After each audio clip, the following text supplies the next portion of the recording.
What's up, family? It's the one and only African superstar. As you guys can hear, I'm not doing the best, but I'm still going hard to make sure that you get content. Shout out to the African Superstar family. Much love to those of you guys showing love and support to our platform continued over the years. Make sure you add the African Superstar to your music playlist. You can purchase my music at Bandcamp. If you're coming to Ghana, allow me to help you plan your trip. And we also have a group tour coming up October 19th through the 26th. Me and Mr. Taye Uhuru will be joining up for our annual tour. So make sure you don't miss that. Today, I want to talk about the hard truth of Black Americans in Africa. Okay? Obviously, with all the scams coming up and everything like that, this is a great time to discuss this. And the truth is that the truth that many diasporans, many Black Americans don't want to accept is we're on our own. Okay, we're on our own. And what that means is we are going to have to be smart with the way that we move, protect our assets, be on the ground, do research, be analytical, be critical when involving ourselves.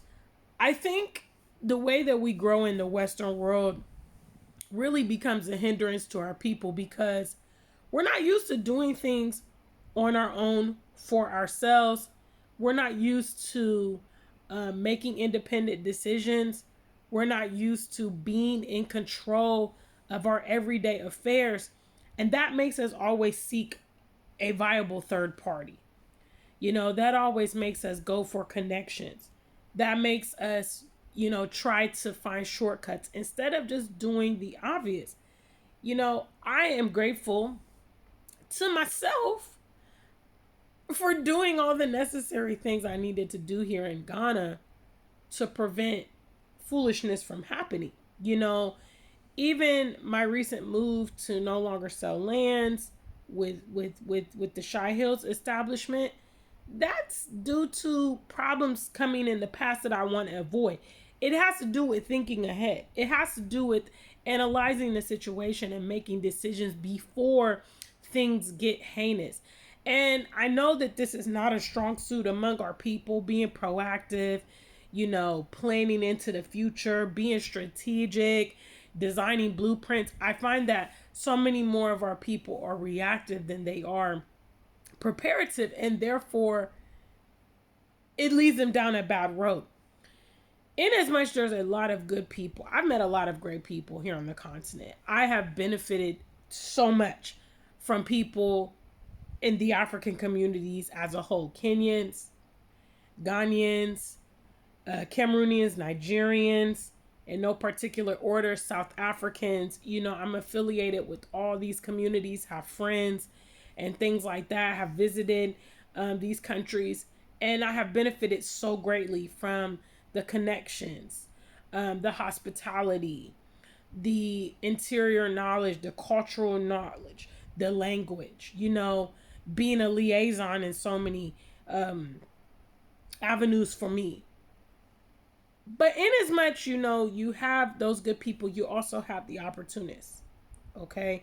Opportunist is a global, worldwide language. Westerners got to understand that because they will internalize some of these things that happen to them as if they were targeted. Let me just say, if you were to do a lineup, okay, if you were to do a lineup of a bunch of foreigners here in Africa, you would see that what you're experiencing is what others experience, other foreigners. If a American, Black American diaspora was put next to a British diaspora, put next to a Jamaican diaspora, put next to Afro Latino, we would see that we're all getting the foreigner treatment. And that would be consistent no matter where you go. Because it's natural that people gravitate to their own people. Okay? Even you would do it. Okay? I I've done it. Let's say when you start a new job and you go to the training class, there's other people coming in with you or whatever. You gravitate maybe towards the black people or maybe to the ladies. Or, if you're an African, you're going to look for the other Ghanaians, look for the other Nigerians. It's just human nature. And we can't get away from that because of the fact that in this setting, we are not the majority people. We're not, we are in a minority group. We are considered foreigners to an effect, and so the harsh truth is, guys, yes, you're coming to Africa. Yes. We have heritage that connects us here. Yes. The people have been welcoming. They've been friendly. People are still going to be on that nonsense. People are still going to try to run games on you. Yes. Okay. Especially you're coming from the Western world, how dysfunctional a lot of our people are. What is going on with their mentality. This. Okay. You also need to protect yourself against that. You don't know this person. Some of my friends say, Gina, you're just, you're paranoid and this. Because me, I don't joke. If you know anybody who personally knows me, they will tell you I don't joke with new people. And I don't care. You could tell me, oh, I'm from Columbus, Ohio. I went to University of Cincinnati. I lived on your street. I worked in the same building with. I don't care. I've got to analyze you for myself. And that even takes time. And so with a lot of this scamming being conducted through social media, a lot of you guys are just taking an unnecessary risk. Even with the lands at Shy Hills that I was offering, I offered, a guided, escorted tour there. I'm very happy, to take the people to the land for them to see and make that decision and everything before any transaction is done. Okay, because I want you to know that what I'm operating is too legit. The fact that I put my name on it should let y'all know, because I don't play with my name and my brand. You know what I mean? I don't want to be affiliated with anything that's not legit.